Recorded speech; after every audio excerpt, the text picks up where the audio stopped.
The most important part to any zoo is the animals in the enclosures they call home. Throughout the series, I'll be designing different enclosures for an array of animals, whilst also keeping guest interaction at the forefront of every build.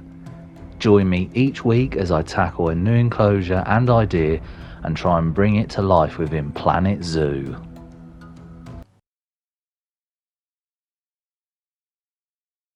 Today I'm going to be building a badger enclosure, and I have this nice little slot here behind the mountain goats and opposite the pygmy hippos that I wanted to use.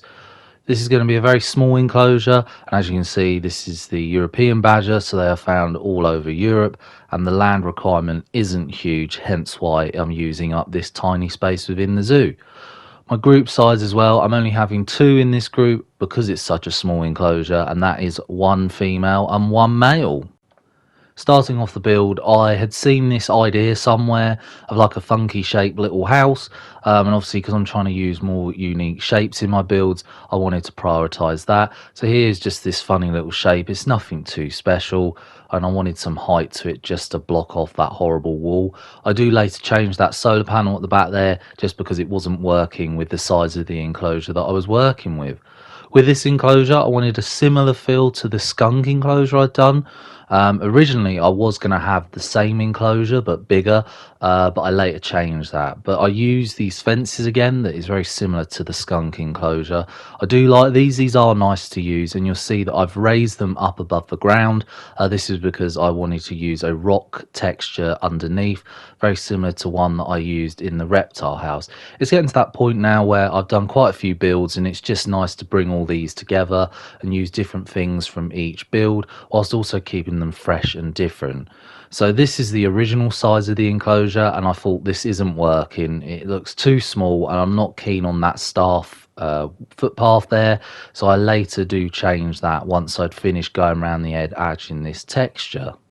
Here I am taking away that footpath. I did toy with whether I should show this or not. I don't normally, but I thought it was something a little bit different, and I thought this is still quite part of the build because I do integrate some nice little features to it. Here I am just trying to get in a gate. I realised that I had that lovely shape, and then I was like, I've not got room for a gate, so I tried to prioritise that, and also this came in handy whilst extending the enclosure.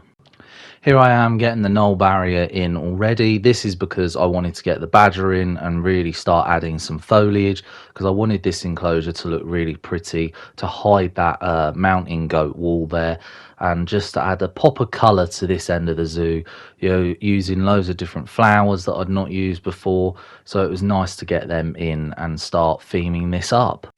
This is the first time since the sloth enclosure that I've used like sort of what I like to call pretty flowers. I think they're nice, and it's just a nice simple theming piece. I knew because these are European badgers, I didn't want it to have too much of a theme, if that makes sense, like ornaments and stuff like that. I wanted the environment to look like Europe, and these lovely tall trees here were nice. And like I say, it was just a brilliant use of the space, because if you look at that enclosure overall, it just looks perfect from where it is. And I think it was a brilliant use of the space, if I say so myself.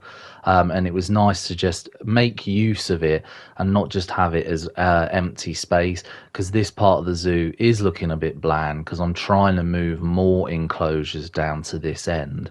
Here I am just adding loads of different plants and just sort of going around the enclosure and seeing what works. Obviously I knew I had to get enrichment pieces in, as well as the food and water trough, and as well as bedding, but obviously I had that shelter for that, so it wasn't too much of an issue. Here I am just adding some vines to the build just so there's a bit of colour up above.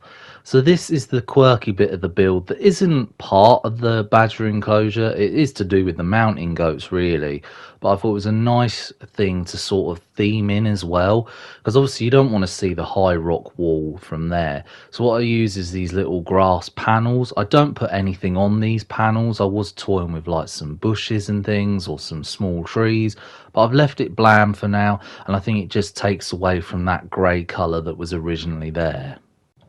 The last thing to do was add a roof to this shelter. Overall, I'm really happy with this build. I do like these smaller builds, especially when they fill in a nice little space like this one has. And I hope to include more in the zoo because they are very important. It's all well and good having the big enclosures, but the little ones make up for it as well.